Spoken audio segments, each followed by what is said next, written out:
All right. Welcome back to another episode of Stories from the Dirt. Thank you, Avis, for having me on your podcast for the second time, allowing me to co-host. Thanks for coming. Yeah, it was a long walk. I made it. All right, who do we have today?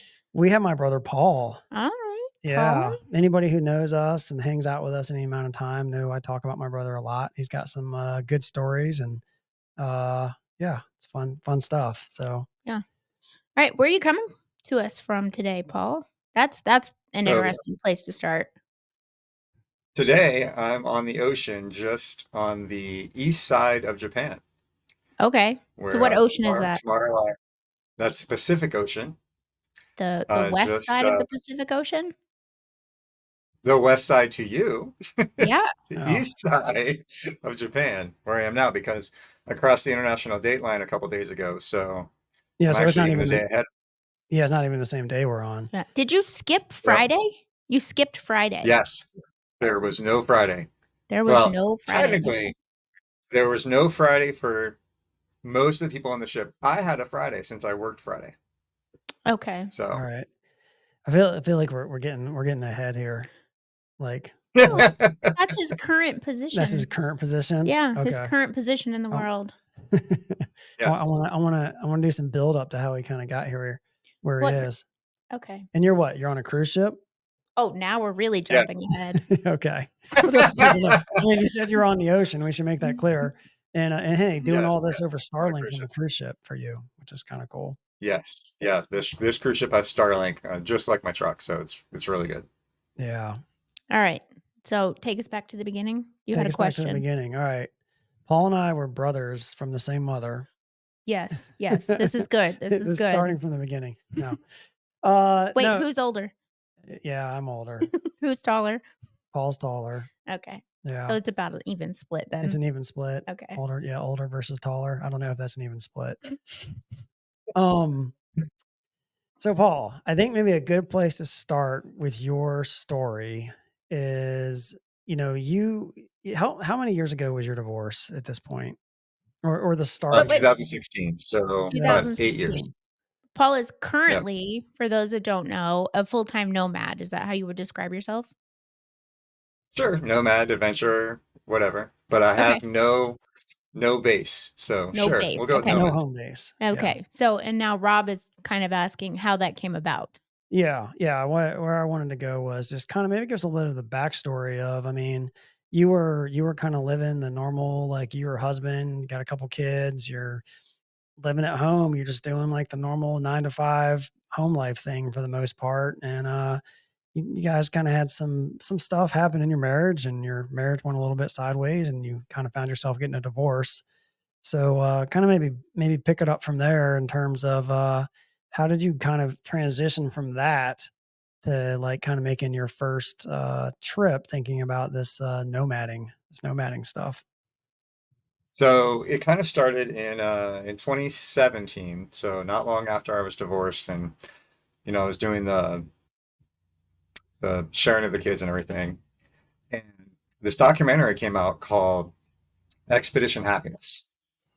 And I watched that, and it was basically about this couple that came over, converted a school bus, drove it into Canada, Alaska, and all this stuff. And pretty much right after I saw that, Rob came to me at Christmas, and he was like, "Hey, we're driving to Alaska. Do you want to go?" So I was like, "Absolutely, of course I want to go." So I asked my work if I could, work in Canada, and they were like, "Sure, here's a hotspot." They even gave me some equipment to be able to do that. So we drove all the way to Canada, or to Alaska via Canada, and then there was some truck trouble on one of the rigs, and one of those rigs was shipped back, and the other one was fine. So Rob was like, "Do you want to drive that, or do you want to ship it with us?" So I decided to drive it. So I drove solo from Anchorage to Virginia. Yeah, During that trip, let me sprinkle a little color in here for people Oh, because I Rob feel can't like you're stand it. He's the storyteller. You're skipping details, Paul. there's like some important details I feel like are being missed here, right? Paul and I must be news reporters. Rob's the only storyteller in Paul's the room. like, there's some trouble, and then the truck's getting shipped back. I mean, gosh, so much happened between then and there. Yeah. So we're making this trip. So I invite you on this trip to Alaska with us. And at the yep. time, so I had two, we took two of our rigs that we had at the time. I had my GX 460 build, and we had our 100 series build. And Avis and I, with the kids, drove those from Virginia out to Montana. And you got on a train and met us in Montana. And you took over driving Yep. of the 100 series, right? So Yep. we kind of we go into Alaska. We did have some trouble with the GX. Got stuck in Calgary area, Canmore? Canmore, but that's just outside of Calgary, I think, isn't it? Yeah, That's I'm also just a okay. navigator. I don't know these things. yeah. And so we got stuck there for like a week. We got that solved. Made our way up into, Yukon, all that up into Alaska. It was a great trip. But because that happened, we ran into a time crunch because we were supposed to be at Overland Expo, and that week put us behind to where we weren't able to drive from where we were in Canada all the way down to Arizona in time Mhm. for Expo. Yes. So I ended up putting the GX, because the GX was supposed to be in a booth for Expo that year. We just built it. It was this big, cool build, and one of the the folks that built it asked if they could put it in their booth. So we put it on a ship and we shipped it to Tacoma, and then we got on a plane in Alaska and flew there and met it. And that only took like 2.5 days, amazingly, something like that. Much quicker than us being able to like drive it down there. Yeah. So that's kind of setting the stage for when that happened. Paul, he was like, he was still wanting to drive back. So he took the Hunter series solo, left where we were in Anchorage when we got on a plane, Mhm. and, flew down to meet our truck. And Paul, all right. So now that I've added some color to this story, Paul, and kind of given people some important background, Oh, continue. thanks. Thank you. So on that on that drive back, which took about 2 weeks, for me to drive back solo from Alaska, because I worked during the time and some of that, I just kind of taught taught myself that if I can do this far of a remote drive, I can drive anywhere. I can do this all by myself. Because before that, like I'd never really done really big adventures solo. Like it was always with someone else, and this was my first real big adventure solo. So And, after I got how many back and miles drive was that from Anchorage all the way? Because you basically end up taking the vehicle back to our house in Virginia and left it there, and yep, it yep, was what, like 4 or 5,000 miles or something. Like, it was pretty it far. was like 6,000. Isn't it It was 6,000 6,000. miles? Okay, I can't remember. Yeah, I I know it was a lot. think Yeah. it's Oh, 6,000. my color to the story is you had one job when you got there. Did you do it? Nope.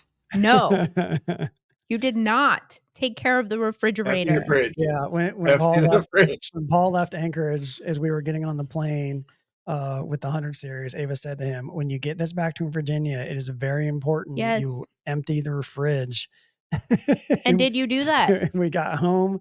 No, it It sat was there like, and went bad for what, 3 weeks? Yeah, at yeah, least. yeah, it was like 3 weeks to a month. So we ended up Yeah. back there, and yeah, Thank you, Paul. Thank we you. had a nice surprise. That's You're okay. welcome. Hey, it's part of That's the the worst. story now. See, If that's the worst thing if you I'd ever have witnessed. remembered to do that, we wouldn't be able to talk Yeah. about it now. I would be fine with that. Okay, please continue. Thank you. So when I got back, I kind of floated around because something I kind of left out was when Rob asked me if I wanted to go, my lease was up in my apartment, like seriously, like a week or two after they were driving out. So that's what delayed me was I was packing my apartment and putting it in a storage unit. So I didn't go with them in the first place. Um, so when I got back to Virginia, I had nothing. All I had was my car, and I basically just floated in hotels for a little while I tried to figure out what I was going to do. Now, as what happens, I'm always looking for my relationship just because that's what what I do. I got into one, and that kept me in Northern Virginia for about a year after that. And during that time, I traded in my car for a truck basically because all that driving in the truck, it was just I really liked driving the Hunter series. So, Yeah, except for and the kind steering of wheel, previous to this, you'd I been will a say that. car guy. I remember you had a Right. Montero at one Yeah. point, right? But I think you had cars, Yeah. you weren't Yep. so much like a truck and SUV guy so much at that point. Right. Yeah. So I basically I traded that Camaro for 1500 Ram, which was really nice. And then I drove it cross country, basically. Like that relationship ended, and I was like, all right, well, I can work remotely. I'm going to do that anywhere. So with just basically the stuff in the back of my pickup and my timeshare, I just started driving west, and I drove around that for about 3 months, and I found so many amazing places I'd never been, like Sedona, and like there's places in Utah. I saw the Milky Way for the first time with my own eyes in Utah, and I mean, like all those experiences really pressed upon me how much I enjoy this type of adventure. But I wasn't ready. I wasn't ready both with the equipment and also just mentally for full time. It takes some getting used to. For me personally, it was 3 trips. It was 3 trips that happened before I became officially full time nomad. One of those trips was in the back of my truck, basically. The second trip was I had a rooftop tent, and I did that for about 9 months. And then the third one was when I upgraded my truck with Rob's help to a wonderful power wagon that I have now, and I got a camper. And then once I got the camper, like it was night and day. Like I have a workspace now. I have solar power, and it just really changed what makes, in my opinion, working remotely possible is having somewhere that you can work. And the fact that I have my equipment that takes me pretty much anywhere to do that is Yeah. fantastic. So I just started doing that. Well, So it's And now I've been working, it's full time. Go ahead. it's working, it's being able to cook indoors, it's running water. Like it really Yes. upgrades from tent life. yeah, and I again, Yes. I feel like we missed some important Mm, story points news here. reporter, storyteller. But so you kind of you had this Ram 1500. So before you transitioned to your camper, you had this Ram 1500 initially, which had a rooftop tent on it, Yes. right? And I Mhm. mean, correct me if I'm wrong, but you did roughly a year on the road in a rooftop tent, right? I mean, About 10 months. Yeah. yeah, and I think like the last like couple months of that was with your power wagon, I think, wasn't Yes. it? Because I moved it. Yeah, Yep. because so you had the Ram 1500, and then you had a power wagon. You moved the tent onto Well, that. actually, 9 months of that was with the power wagon. Oh, 9 months. Okay, so only a few months with the Yeah. 1500. Okay, but it Right. was roughly a year, and you kind of. I mean, I always thought that was pretty hardcore. I mean, doing a year in a rooftop tent. Now, but we should add, you did at times like you would get hotels here and there because you don't have a home Yes. base. You're just working remotely, and Right. you know, so it was a combination of kind of hotels and rooftop tent, but a lot of rooftop tent for And about a year. right. For most of the time when I was working, like if I wasn't on leave, I got a hotel usually Sunday through Friday morning.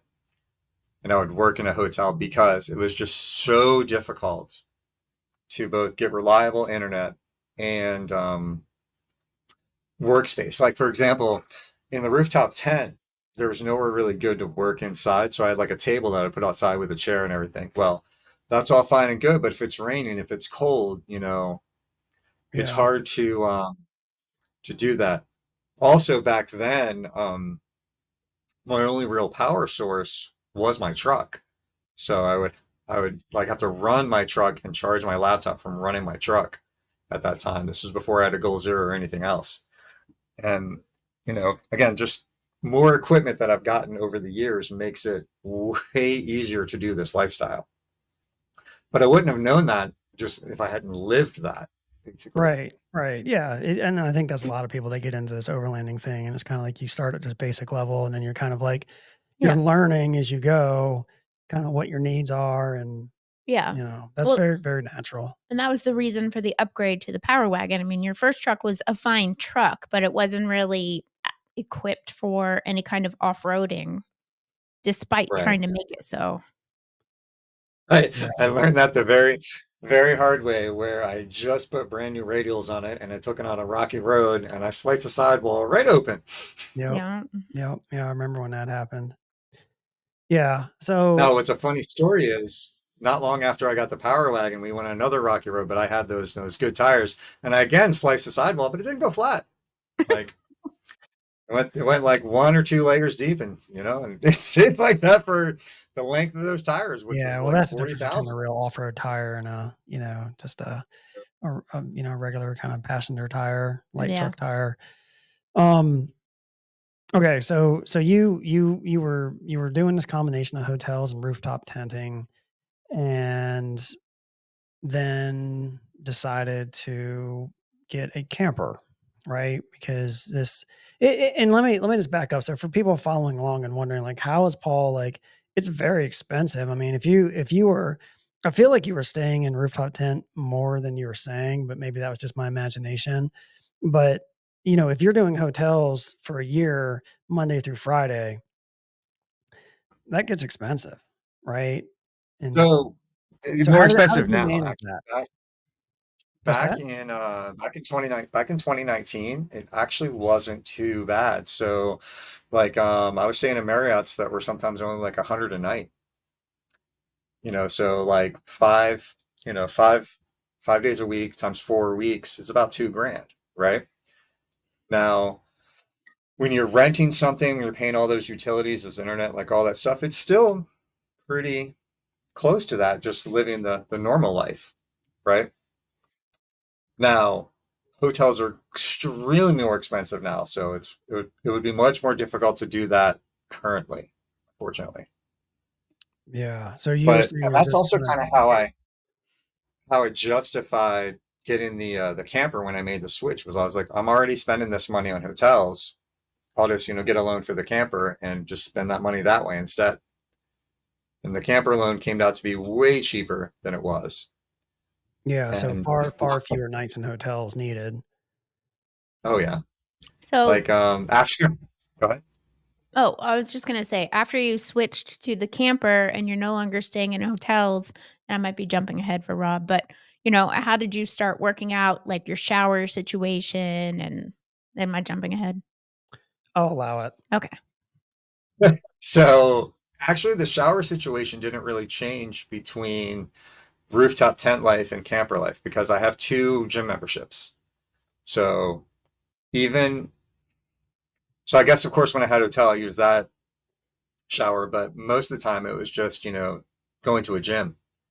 And there's a lot of gyms. So between the two that I have, it's just pretty straightforward. Um, and of course, I do have an outdoor shower on the camper, which I use sometimes. That's more recreationally than utilitarian, though, because I prefer, the campground shower or the either a campground shower, a truck top shower, or the gym showers. And I've actually talked about this in a couple of my YouTube stories, like which showers are nice and where. Mm. Like there's Planet Fitness in Washington, right above Portland, like right at the bottom of Washington, that has the hottest shower I've ever seen in all of them. The hottest, you Like said? it was really hot. Like that Like was super like hot one of the water. hottest. It was like a super fancy one too. Had like the like sliding door and everything. Like, Mm. No. and that's what's kind of funny is just seeing all these different things, and it's all the same membership. So Yeah. And I should, anybody who pays any attention to our travels, knows that Paul and I, we all kind of travel together fairly frequently. And Paul's dragged us to Planet Fitness many times as we've been out for showers because he has some kind of Yes. membership that somehow we get free showers on his membership or something. Yes. And yep. yeah, so I've experienced some of this. I haven't seen the fancy, Yeah. He's not taking us to the right ones yeah. apparently because I would say my experiences have been subpar compared to that. So I know exactly which one you're talking about. It was this one we went to in Arizona, um, and it was so late at night, and you guys begrudgingly were like, "All right, fine, fine, we'll take a shower at this one." But What? that Was one it late was and I not was a very grumpy? fancy kind of. Never. No. Yeah. I Yes, I hold on to my word, begrudgingly. yeah, I seem to remember I think there's one that you and I don't know if Avis has been with us both those times or not, I can't remember, because you and I have done some trips, just you and me together, and there's been some Yep. places we've stopped. There's one I keep wanting to think it was in New Mexico, but I can't ever think of a time when I was in New Mexico without Avis, so Mm, maybe not, I don't know. me either. But I just that Planet Fitness to me stood out as kinda, like, grungy and not very Mm. nice, but some Oh, of them are apparently. I did this weekend. You've been to the Middlegate Bar and Grill in Nevada? Where they have the big burgers. You and I have been there, the big burgers, the good burgers. We've been there. You've been there with me. It's like a crossroads, Oh, there's oh, nothing oh, yeah, yeah, around. yeah. The one that's in the middle of nowhere. Yes. Yes. Yes, where They I have a dollar on the ceiling. they have Mm, showers there. Did you know that? No, I didn't know You yeah. that. I you didn't can know that take a either. shower there. Yeah. I didn't expect it, so I didn't have my stuff. I did not take a shower, but I was with people that took a shower, and it's $2. Wow, only $2? Only Yeah. That's $2. great. Pretty If good to know for next All time right, we're I'll out keep. there. if you need to rent a towel, it's $5. Thankfully, I have a towel with my gear. Yeah. Yeah. So you can go there, you can get your burger, which you gotta do when you go to Middlegate Station, you Yeah. have to get a burger. They literally have fantastic burgers, which is really weird because it's in the middle of nowhere, Yeah. but their burgers are phenomenal. And Yeah. then, you can get a shower. So that's good to know. Yep. And if you're there, look on the ceiling for my dollar because I put a dollar up there. Yes, I remember when you put the There's, like, dollars I don't know hundreds if up. of it's still dollars There's there. up lots of them there. up there, yeah. I know. So, all right. So I'm getting lost here, and where were we in your story? So you're rooftop tenting it, staying in hotels. You got that kind of got old. You started looking around for a camper. I mean, obviously, people know that we're kind of camp four wheel camper. You looked at those, but ended up getting an OEV. Um, you Right. know, So let's talk for about that. reasons. So this happens like basically you guys had just built the rig you have now and you got the four-wheel camper. And we had been talking about it, and I had made an order for a Project M, and you had a very interesting time in Utah and needed to go to California for repairs. Yes, Hmm. we can say So it. When I took the rig to When I took our brand new camper to Utah when it was only a month old and bashed into some rocks and damaged the camper. Yes. Yeah, we On ended up Shaver. on Schaefer Trail, Wait, yeah. let's relive it. Dum dum. What was that Yeah, noise? which is not by any means a difficult trail. It is a it's if you it's a visually scary trail if you don't like heights. You're driving some very tall shelf roads. They can get pretty narrow, and that's actually what ended up biting me was because one of the sections was a little narrow. I was hugging the rock wall a little closer than I should have been, and that's how I did the damage. But yes, so that happened, and I'm like, hey, we're going to the four wheel camper factory to get our camper repaired. Mhm. Do you want to come along? And Paul said, sure. yep. So I went and I joined them in California, and I was looking at the Project M, and immediately I was like, "Oh, that's nowhere near as nice as their camper." Right. No. So so I looked at some of the four-wheel campers that they had in stock, and at the time, my Power Wagon had the Ram boxes. So those are like the little, I guess, trunks on either side of the bed. But that makes the bed short. Oh, not shorter, not as wide as a regular bed.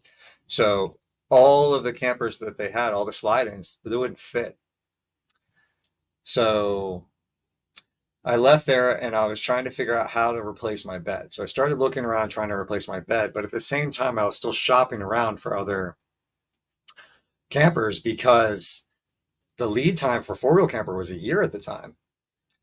And I happened to be down in Arizona because I had also been entertaining some stuff from AT Overland. You know, they have like the Habitat, which was like a foldover, which I still kind of like, and some other things. And I happened to drive up, and they had an OEV camper sitting there, For and I sale, was like, oh, uncounted, unclaimed. Yeah. unused, right, brand new. So I was like, oh, so I went and looked in there, and I really, really liked it because I was looking at some other stuff, but then I saw that, and I was like, oh, I really, really like that. And so I was talking to Mario. I was like, "Oh, how fast can I have that?" And he's like, "Oh, You can have that in 3 weeks if you want. So it's like, okay. So the price was right, the install was right. And at the time, I still didn't have my bed replaced yet. So that 3 weeks was very fast. I drove up to Wyoming to have my last adventure with my rooftop tent in the Grand Tetons. And if you've never been to the Grand Tetons, I highly recommend it. And then I drove back, took off and sold my rooftop tent and rack down by Rob. And then drove to Henderson, is where I got somebody found a bed for me. And they did that bed in like 1 day replacement. And then the very next day, I drove it back up to Utah to get it wrapped Right, because to it was a white kind bed of they put match on it. these. It was a white Yeah, it bed they was put nice. on it, yeah, and you have a red truck. Yeah. Yes. So kind of red. It's close. If it's clean, if the whole truck is clean, it's hard to tell. But if Yeah. you've seen my truck, it's barely ever clean. So, Yeah, you when it's know, dirty, like, you look at it and you're like, "What's going on there? That truck's like 2 different colors red." Yeah, and I yes. let me just pause you for 1 second, 'cause one thing I would kinda like to point out to people, this is food for thought. So, you're doing like a year of pretty heavily use and living in this rooftop tent that you have. I mean, you're using it quite a bit, and it was not like an expensive rooftop tent. This was like wasn't it like a was it like a Yakima brand or Yeah, it was like 900 something. yeah, and so it's like, we think about like people get these like crazy and I look at myself when I say this, right? Because like, I mean, I'm happy to go out and spend an absurd amount of money on some of this stuff, but you don't need to. And that's kind of the point I was making is that you can get kind of a cheaper and used rooftop tent, and it worked for Paul. Because you did you buy that used or not? I can't remember. So it's really funny. Actually, my girlfriend at the time, she found it on Facebook Marketplace in a Yeah. box. Somebody had just bought it, and then they never used it. So So it was newsed. Somebody had purchased it, but they didn't put it on there. Okay, so it yeah, was yep, basically new. yep. But you got a good amount of use out of that tent. Mhm. And so Oh just yeah, like you definitely. don't have to spend a ton of money to get into going and doing this stuff, right? I mean, you bought it like a nobody would consider that to be like a premium rooftop tent. And it Yeah. still was fine. It worked for you. Oh yeah, definitely worked. I mean, the rack was like 1,000. Like the whole setup was only like 2 grand, basically. Yeah. Yeah, And yeah. I lived out of that for a year, you know? And Yeah. so, All right. So kind of getting back here because I took us off track. That's what I do sometimes. And so you got the bed wrapped and so now your truck is the same color red when it's clean, two different colors when it's dirty, and you take it down to AT Overland to pick up your new OEV camper. well, one more stop was needed first. Right after that, I drove it to F.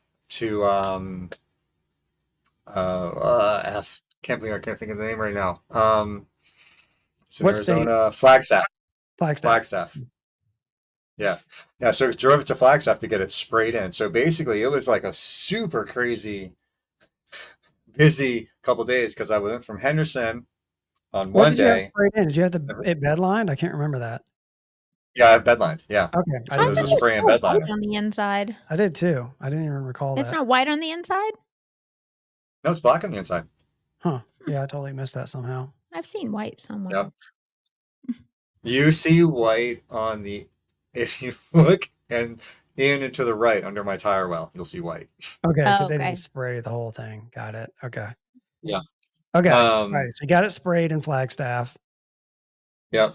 And then the very next day I dropped it off in Prescott for AT Overland to do the install. So like I did like this huge circle in like 4 days, like, and it was like Yeah. one thing after that. It was really crazy. Like if any of those were late or failed, I would have like messed up the entire window for all of it. So luckily, it all worked out.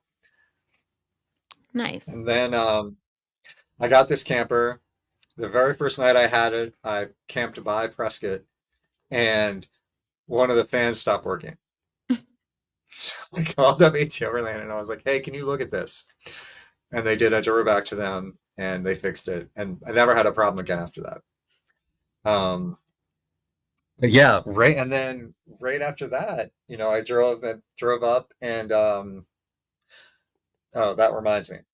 So my Power Wagon is fantastic. However, the stock Power Wagon suspension will not handle a drop-in camper. Yeah, Like it I just mean, this is it a can't. question that The comes up all the 1500 time. the I'm in 1500 the, bucks. one of the 4 1250 is too much. yeah, I'm in the like on the 4-wheel campers Facebook groups. I see people posting all the time, and people all the time are like, "Oh, can I put this in my 1500? Can I put this in my 2500?" And I mean, I'll just be the first to tell everybody. I mean, they technically, yes, you can. It won't be very pleasant, and I would recommend nothing less than a 2500. And you're probably still going to do some modifications, which I think is Paul what he's going to be getting into. And I would say ideally probably a 3500. Um, Because that's yeah. what you picked. Well, it has the highest. I mean, it's got the most. You know, load rating. What's the word I'm looking for? Payload? Payload. Thank you. Yes, Mm. payload. But anyway, so Paul's got his 2500. You put the camper in it, and you start driving it, and you're like, wow, this kind of drives like crap. Yes, if I drove over 45 miles an hour, my entire back end would fishtail. And Well, that so sounds fun. Yeah, on the and that's one thing people should know about the Power Wagon is it comes with a lower payload because it's a Power Wagon, Yeah. uh, right? Yeah, so that one drive out of Prescott up to I-40, I think it's 93 or whatever. There were a lot of angry people behind me because I just could not drive faster. I would like felt like I was going to flip over. So a very slow drive from Prescott to Utah, where I dropped it off at Dixie, and then I got some airbags and a new suspension, and then it was night and day. Like as soon as I got the airbags and the suspension, like I can drive this thing yeah. plenty highway So you speeds, got no some heavier problem. duty coils that can handle the weight a little bit better. You put some airbags on it, like yeah, lifted it. You did some other stuff, right? Like Yep. tires and yeah, Yeah, I got the rails too. and yeah, and the So rock like rails. basically I went from the rooftop tent concept, and then like a couple weeks later I had this full blown awesome overland rig that can go pretty much anywhere. Yeah, But and then right after we did that, we did that big long trip to Colorado, which was awesome. yeah, that was a good trip. I enjoyed that trip a lot.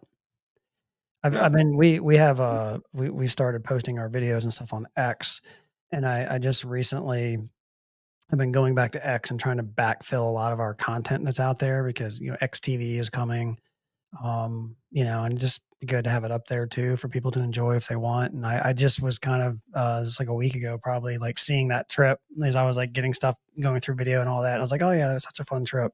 It's Yeah. cool. Yeah. The one and only time I've been kicked out of a spot for camping illegally. Yeah. Paul assured me that it was legal. Yeah. We didn't know.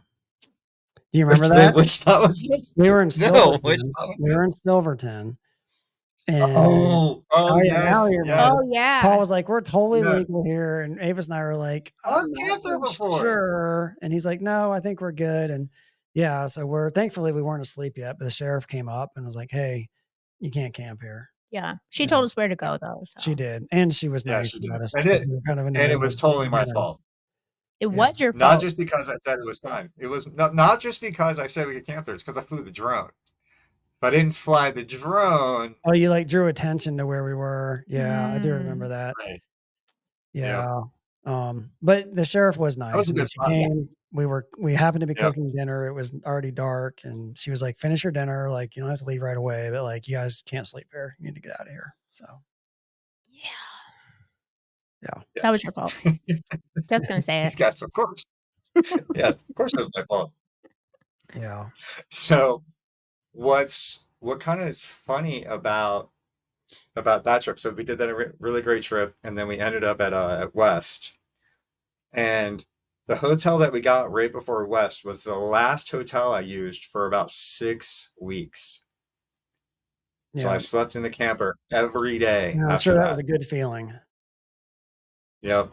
Yeah. So like and it was like life changing. Like really, it was so much different. Like I at the time I just got my 37s, and at the time I had the spare in the back seat because the 37 won't fit in the wheel well. of a power wagon, and I didn't have anywhere else to get it. But thankfully, at West, I bought a rigged swing out, and I was like, "Hey, can I buy this one that you have right here?" And they're like, "No, but we have one in our factory right now in California." I was like, "Okay, can I go get it?" And they're like, "Yes." So I left West fast, I remember drove all that. the way to Burbank, and then on that Sunday, the guy came in and installed it for me. It was awesome. I spent that one night on the beach in Long Beach, and then I was like, "Hey, I wonder what it's like in Maine right now." Yep. And I started driving. Yep. And then yeah, started your I mean, how many times have you crossed the country driving? I mean, I feel like I've done it a number of times and I don't think I hold even a you know, any Yeah. in the same neighborhood or same country as how many times you've done it. We do it out of need. Paul seemingly does it for sport. Yeah. I mean, I think I did it 3 times in the 1500, back and forth. I've done it at least 6 times in the Power Wagon, at least 6 times. Yeah. Like, my Power Wagon is a 2020. I got it in December of 20, and it has 140,000 miles on it. I feel like you've done it It's more than just, that. Maybe you haven't done it as much as I thought you had. Maybe that's just my perception. Well, it's not been that um, many years. He does Yeah. it at least yeah, once a year. Or maybe multiple yeah, times a year. Yeah, Yeah, but at maybe least that is yeah. the once a year. perception. I feel like he's doing it often. I Yeah. mean, Yeah. that it's true. In 21, I drove from Arizona to Virginia to pick up my youngest son, drove him back to Arizona for college, and then drove him back to Virginia to drop him off. And that was all in Mhm. 21. Yeah. And then Yeah. I went to Florida and then went back out west again. I mean, I think in 21, I probably crossed the country 4 times. Yeah. But, tell me about I call it the girlfriend tour because when you have a girlfriend, you like there's this loop, but it's not just girlfriends in your defense. Anybody that hasn't seen anything, you have this, like, tour of highlights you think everybody should see. Yeah, so Tell us somebody's coming to the West for the first time. Yes. We call it the Or the girlfriend Southwest. tour jokingly because it seems like you're doing it with whatever girlfriend you have at the moment. Well, because But he's yeah. excited to share if you've Yes. never seen it, and okay, Yeah. anyways, Yeah, Yes. so what is that? give This us the girlfriend tour So the girlfriend tour starts in Phoenix. Um, because they can fly in so it there. starts. So it's Phoenix or Flagstaff. You know, both Okay. of those are pretty decent airports. But the reason I say Phoenix is because from Phoenix you can hit Canyon Lake, which is on the right side of Phoenix, which is nice. You can hit Sedona, which is on the left side going up. Then you can hit the Grand Canyon, then Horseshoe Bend, then Antelope Canyon. And then you circle back and drive through Marble Canyon, which has a really great camp spot, which is right on the rim. We actually stayed there also. In fact, you found that one, Avis. I that remember. was Mhm. Avis's find. Yeah, Yeah. I found that one. Yeah, it was a great find. So I've camped there quite a few times. In fact, one time in July in 22, I camped there and almost died. So From the don't heat? camp there in July, my Yeah. advice. Yeah, it was Or like close to 104 July. at Do not sunset. recommend. Yeah. Yeah. Yes, Okay. do not recommend. So we're in Marble But anyways, Canyon. yeah, so go through Marble Canyon, and then that will bring you up into Hurricane, Utah, and then you can jump over to Zion, Bryce, and then you take a road out of Bryce, which will take you to what is that called? The big tall ones. Oh, I can't believe I can't think of it right now. Another one that I can't think of. That's the fifth national park in Utah, You talking and about then from arches? there you have not Arches, can not Canyonlands either. It's there's another one. It's in the middle. I can't think of it. I've only You been got there a couple times. Bryce, Zion. Goblin Valley? That's a state park, I No, think. You got that's a state Bryce, park. Zion, Arches, Canyonlands. What's the other And one? there's one more. Yeah, I can't remember it. That's stupid. We're Utah residents. We should know this. Well, we're not big We're not big national national park park people. people. That is true. Paul is much bigger national park person Yeah. than we. He has the whole stamp Yeah, book. Okay, anyways, so the Yeah. park yeah, with the tall yeah, things, got it. yeah. Right. Park the tall things that I can almost see the sign in my mind, but I still can't think of it yet. So, and then that, and then you pop into Arches, and then Canyonlands, and then on the way back down, you drive through Monument Valley.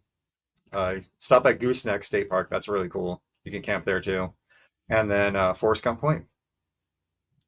And And then then that'll back to basically Phoenix bring you or back back up. back into Arizona and then back to Phoenix. Yeah. Yeah, And usually. so by the time you get to the end of this girlfriend tour, she's just head over heels in love with you, and like it works.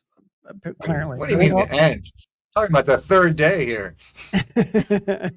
Yeah, Now, how many what's days really is funny? that?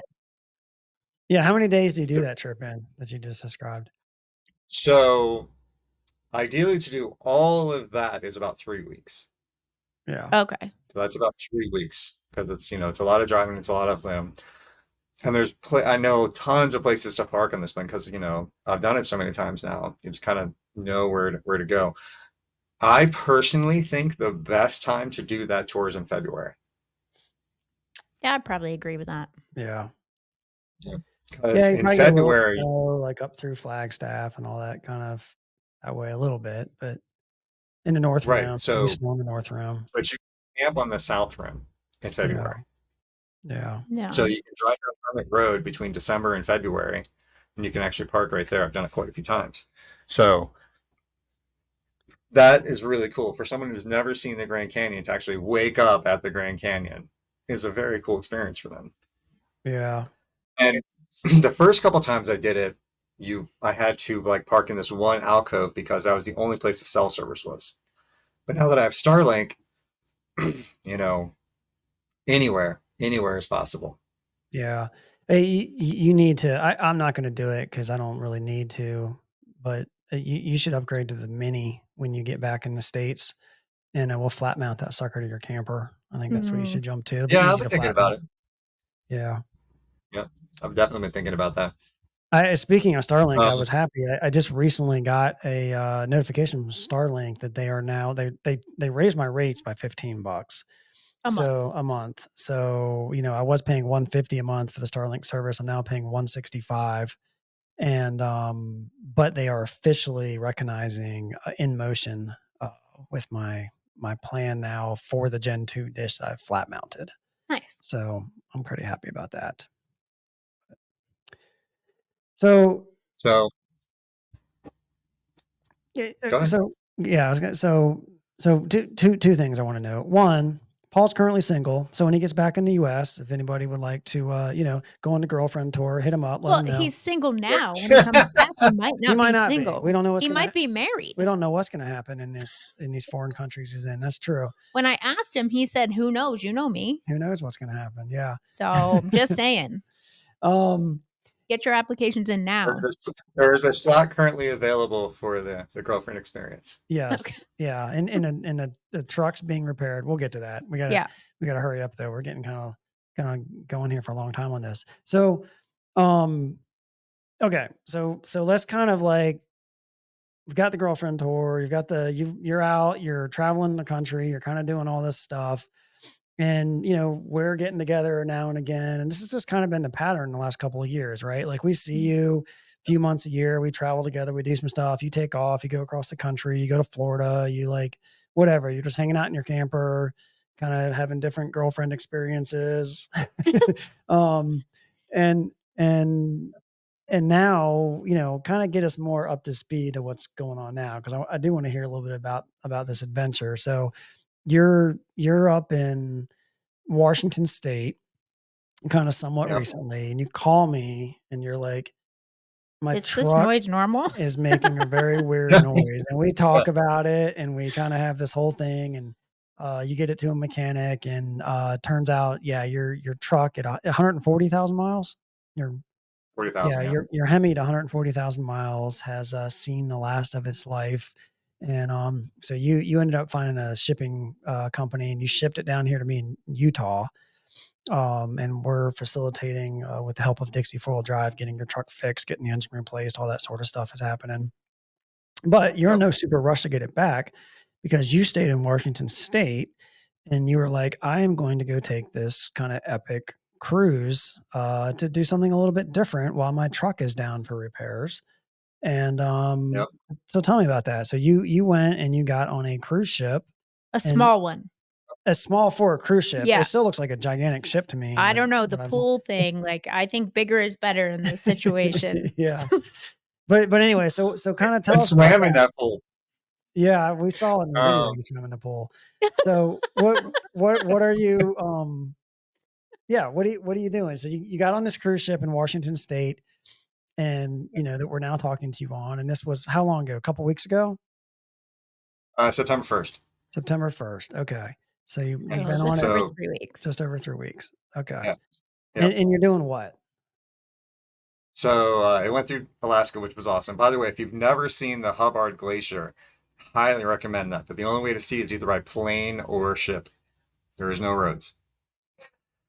Um, so I'm going to a wedding in Thailand, which is probably in December. I don't know the exact date yet, but I'm going there for a wedding.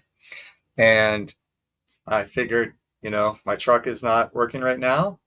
I can work pretty much remotely. So why not try this thing? So I hopped in the cruise. I'll be in Japan for maybe 4 or 5 weeks, and then I'll be in Thailand for maybe 2 months, and then I'll start making my way back, I guess. Yeah, and what kind of blows me away about this whole thing is that you got on this cruise ship and, like, with the kind of technology of Starlink they're using on this cruise ship, like, you're not missing a beat on work. You're working, you're like you got your room that you're in there just as if you were in a hotel room, and you're doing your work days, and then you're doing whatever on the ship, and you're getting off at the ports, and you're checking out the locations and seeing some new sites, and yeah, I mean, Yep. I think, while this is like over oceaning, but, it's the same lifestyle, right? I mean, it's like it's really this whole thing is about traveling and kind of seeing experiences, and, we haven't done anything international in that sense, so I think it's kinda cool that you're doing it. You're not doing it by vehicle, but that's okay. I still think it's cool. You're seeing a lot of neat stuff and kinda traversing the whole coast all the Yeah. way around to, Japan, Well, and what's super interesting is that your plan stops in Japan. I mean, you have to make it to Thailand, but when you get off the boat, you have no solid plan, correct? So about 3 days ago, I actually got my first Airbnb for 2 weeks. So Okay. I have So in you somewhere to are go starting to for make two plans weeks. because you get off the boat when? 2 days from now Okay. okay. In Tokyo? in Tokyo. Yep. Okay. So I got an Airbnb that's close to Tokyo for 2 weeks, and while I'm there, I'm going to check out Tokyo, what's around there, and figure out if I want to stay more in Japan and other places, or if I want to go somewhere else in the southeast. I don't know Yeah. yet. Nice. I mean, Yeah. there's a lot of options. Like I've met so many people around here. There's the Philippines, there's South Korea, there's Taiwan, there's Vietnam, there's all these places that I could go, and I speak a little Vietnamese, so. Yeah. Yeah, how do you say, "Do you want to go on the girlfriend experience" in Vietnamese? Or the girlfriend date, M really. Moon, M Moon, She Guy, Kua Un, um, okay, something like that. That's you want girl of me is basically what I said. You want girl of me. I don't know, I I don't feel think like that's Yeah, gonna do get you you very want yeah, I to far. feel be like the it's gonna get girlfriend of you. mine? What was that? What's that? Oh, What's that? I didn't hear you. What it's Yeah, I pretty much said, do you want to be the girl of mine? Pretty the much. girl of Oh, mine. okay. Okay, gotcha. Yeah, Okay. Wow, that's rather forward yeah. of you. Of all the statements you could Oh, I should have ended learn. it with hi come or come for a question. Oh, Okay. Yeah. Alright, so you're getting off in Tokyo, you've got some of it a plan now, you've got an Airbnb, and you're gonna do what? You're just gonna kind of explore you're gonna use that as a home base? I've never been to Japan, I mean, I'm sure it's much larger than I'm thinking it is, but is that I mean, from your Airbnb, like, how far out? Did you stay there for 2 weeks? I'm here for 2 weeks. So in that, what I'm considering is there's a national park that's to the north. Then I'm gonna go check out Mount Fuji is gonna be to the south, so that's gonna be one of them. There's a bunch of temples and parks and whatever. I don't know. I will so what I usually do is the same concept of what I do everywhere else. You show up a new place, you talk to the locals, and you say, "Hey, what's cool around here?"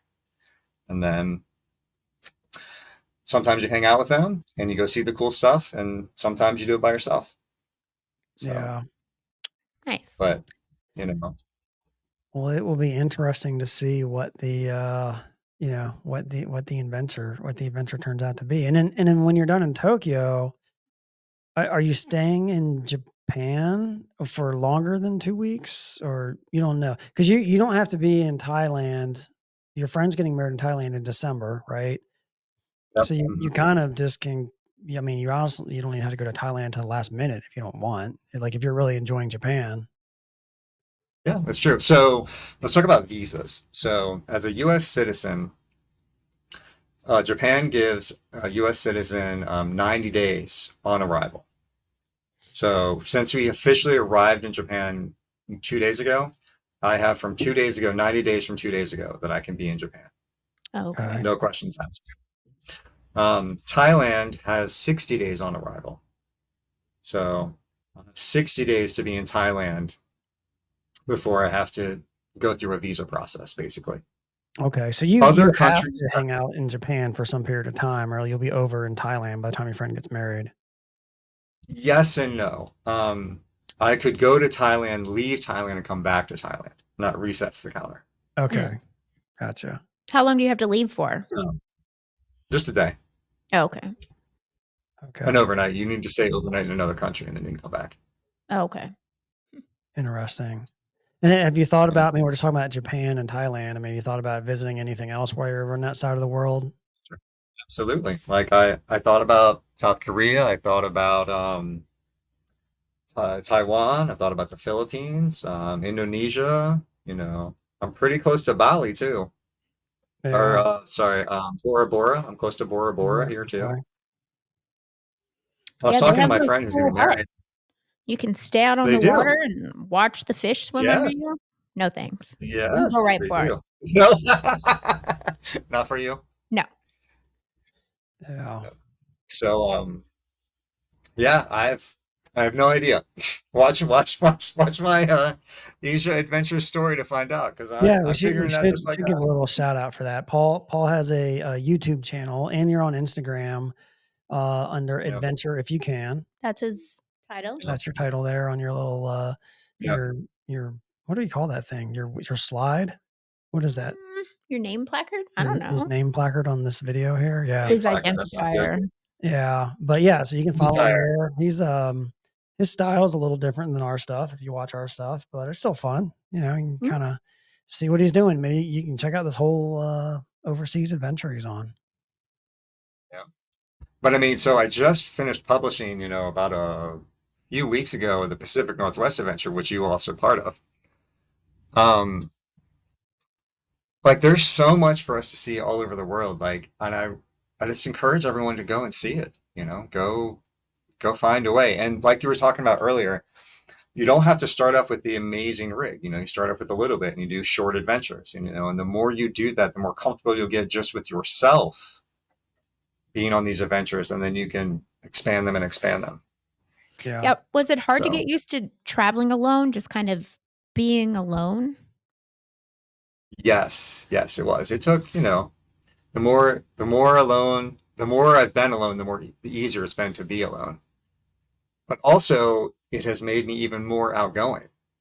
It's like, I talk to so many people now, and I even just randomly interview them, even just like just strangers on the street. I was in Florida at the beginning of the year, and I just happened to be in Key West, and I was just basically walking around and asking people what made them happy, just randomly, like, "Hey, what makes you happy? Here's this camera." Yeah. You don't know me, but I want to know. I met this one couple in Sedona one time. They were getting married, so they're in like their wedding gown stuff. So that was fun. Like So do you think it's a fun time. I think and nobody has asked me that, but I'm like, if they do, I'm gonna be like, what makes me happy if you get that freaking camera out of my face? you would not? Yeah, we all know you would not. Probably Um, not. do you think learning to just be at peace with being alone has, like, besides making you more outgoing, shown you anything else about yourself, your personality? I guess I'll try to answer that with this. The only person who can truly make you happy is yourself. Now, being with other people, you can increase that happiness. But if you're not happy with yourself, you won't be happy with other people either. So I think that's one thing that I've really learned over this journey is happiness comes from within, basically. And then you can just expand upon that with more people, especially if those other people are also have their own happiness. It's really good. Well, I'm happy all the time. Now, So. all the time. my, my preferred travel is together, absolutely. Yeah. But there's this saying out there that if you can't if you wait if you're always waiting for someone to go with you, you'll never go. Mm.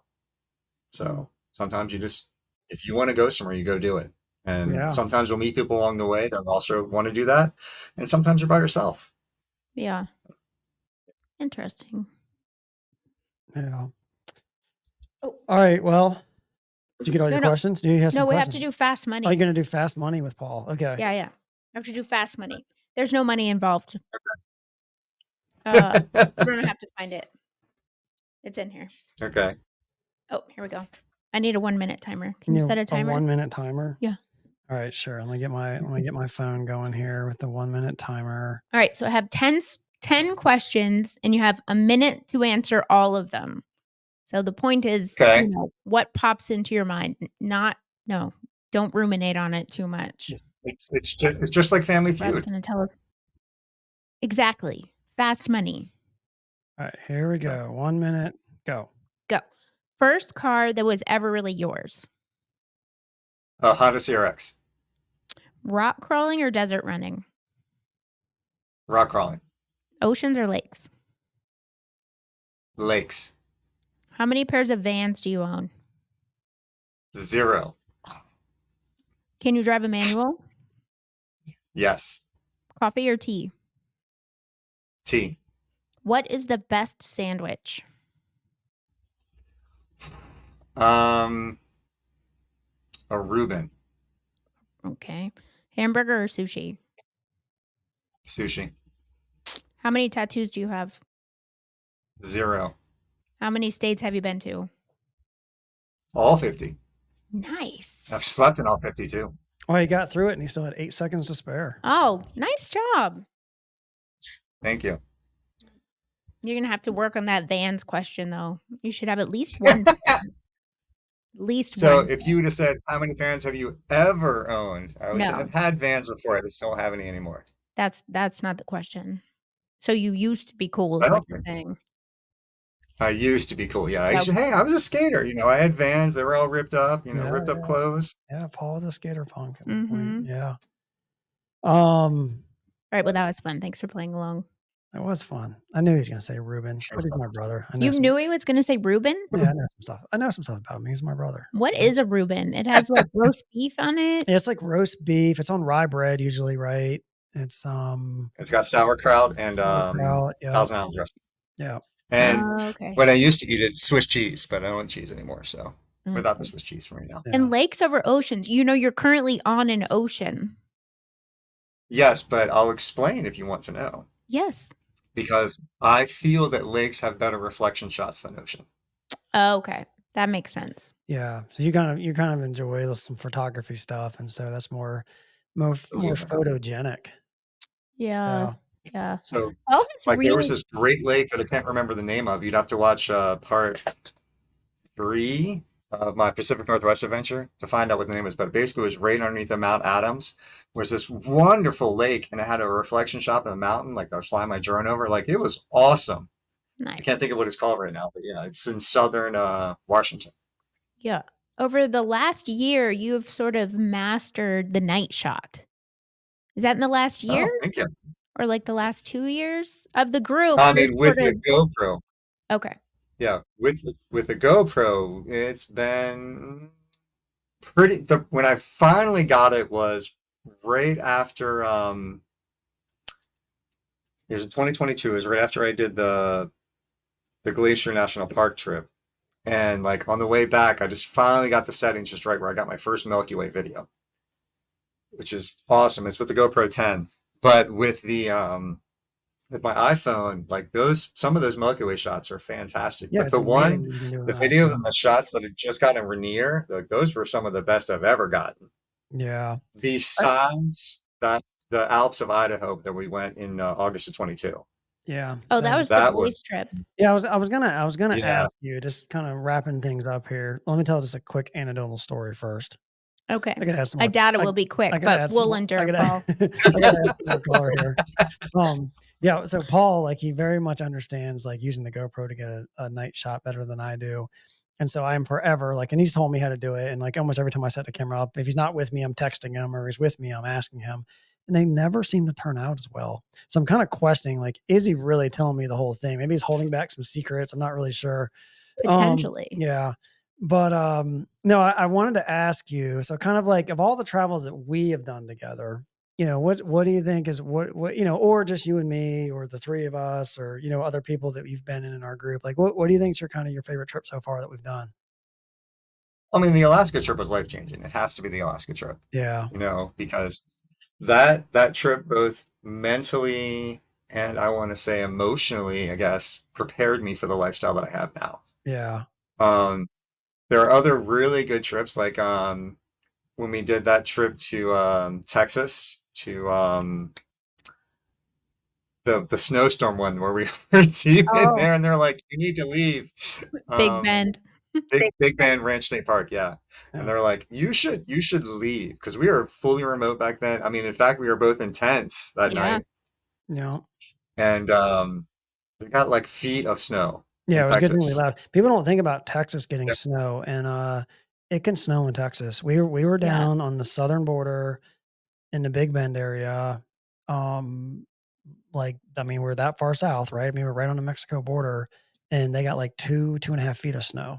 Yeah. Yeah, Oh, that was crazy. and the most important thing that we learned during that trip is that Big Bend Ranch State Park is a blind spot in the radar. So it always looks like they're having good weather because the radar doesn't cover it. Yes, that was something I did not even realize that was a thing in this No. country, but people should realize that there are areas of our country that radar does not cover, and so you can pull up that radar and you're like, "Oh, we're good." Yeah. It And looks great. no, you're not necessarily. So Yeah. it's good to make sure you're getting good weather reports. Yeah, the Alaska trip was very cool. If anybody has any interest in seeing that, it's on our YouTube channel. Probably the worst editing job of any video on our YouTube channel, and I apologize for that immensely. We were just learning. Mhm. The sound is awful, the thing, but it has some beautiful scenery. You Yes. can you can kind of get an idea of what that trip was about. Um, We call for a redo, Paul and I. yeah, we need to do a redo. I would love to do a redo. I mean, maybe when Paul gets his Yep. truck fixed, maybe we can look into that. And so I think we'd like to take the ferry this time. The drive across Alaska was very cool. I enjoyed that, but You in I kind of Canada? yeah, across Canada. But I don't know. The ferry is like another thing I maybe like to try. So Yeah. um, yeah, and I guess just kind of final thing here too is Paul's mentioned the Pacific Northwest trip several times that we did this summer. Mhm. We will have on our Overland underscore V.10 channel hopefully a cool video coming out for that, and you can kind of see the story from our point of view if we ever finish editing it. It's been Are we looking for somebody? yeah, because Avis is taking over the editing these days. It seems to be taking a very long time, It but was a very broad yeah, there was a lot. We were gone for a while, weeks. and we're just kind of compiling it all into one kind of mega 2+ hour video that but Ava's taken a lot of time and care and effort and putting into it, so I hope people enjoy that when it comes out. I know I'm looking forward to seeing it. It's been so long ago, I forgot what the trip was about. It's getting close. It's getting close. The computer crashed on me today, or I would have made more headway. Yeah, so Anyways, watch Funny. Paul's. So it's Paul, funny you say that your first videos weren't very good, but I thought that was very good. I think back and I look at my older stuff and I'm like, wow. Wow. well, I think that's I've natural, right? learned I think so when you're much. you're kind of putting yourself out there publicly and you're just learning how to do it, and it's like, yeah, I mean, it's like and Paul and I are both software developers, so just something else to kind of know about us. And I always have a saying that I kind of talk to my team about that we laugh about all the time, which is like everything I did yesterday was trash, right? Because you're always learning. Right. You're always learning. We could And just so, throw away the Pacific Northwest trip now then. There's no need in completing it. no, no, we need to see it. Uh, well, Avis, thank you again for having me as your co-host. I don't know if she'll have me back. We'll see. It's And questionable. No, I'm just yeah. kidding. Any final words, Paul? Any final departing words? We'll give you the last word. Oh, thank you. I guess I would say, don't be scared. You know, doing solo travel can be kind of scary and intimidating, but it's so worth it.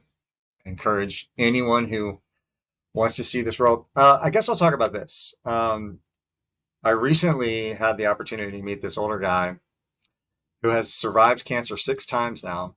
He's 74 and he's on a cruise ship for 50 days by himself.